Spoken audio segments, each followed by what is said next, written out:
La décapitation de Samuel Paty, elle est tellement horrible qu'elle écrase tout le dossier, qu'il y a un tabou. Nous n'avons pas le droit de le dire, qu'il procédait à la discrimination des élèves musulmans. Mais moi, je vais le dire, haut et fort, tout au long du procès et pas avant de plaider à la fin. Je démontrerai même qu'il faisait la même chose dans le précédent établissement où il était affecté, en 2016. C'est dans le dossier, personne ne l'a jamais dit. Alors lui disait que c'était pour protéger les élèves par rapport à cette caricature. Mais on ne protège personne dans l'école de la République en discriminant, en demandant à des élèves de se désigner en fonction de leur religion. Ça signe la discrimination.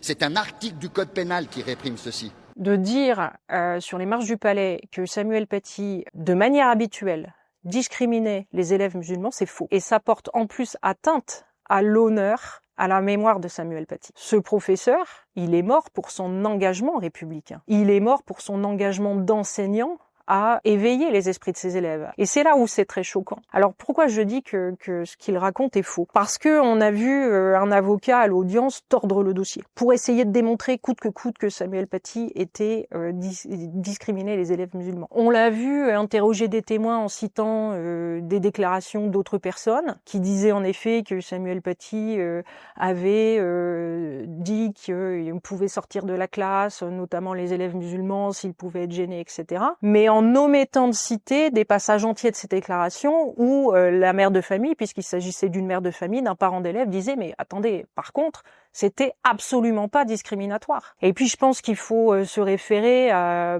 ce que disait Samuel Paty lui-même. Cet homme qui a été décapité, on va quand même pas non plus lui enlever sa parole ni sa mémoire. Samuel Paty, il écrit un mail très important le 11 octobre, le dimanche qui précède sa décapitation. Il sait déjà qu'il est menacé physiquement, il y a une cabale énorme qui prend au collège, il est isolé, il en souffre beaucoup. Et le dimanche, il écrit à ses collègues « Je suis menacé par des islamistes locaux ainsi que le collège ». Et il explique son cours, il explique sa démarche. Et il le reconnaît, il dit « Mon attitude de proposer à certains élèves de sortir peut-être discriminante, en ce compris, et les mots ont un sens et il est important, j'ai fait une différence de traitement entre certains élèves en leur proposant de ne pas voir la caricature, mais elle n'était pas discriminatoire ». La discrimination, et ce confrère le dit, c'est un délit pénal, et bien faisons du droit, parce que nous sommes avocats et nous sommes là pour faire du droit. La discrimination, elle inclut quoi? Elle inclut un élément intentionnel, c'est-à-dire une volonté de nuire,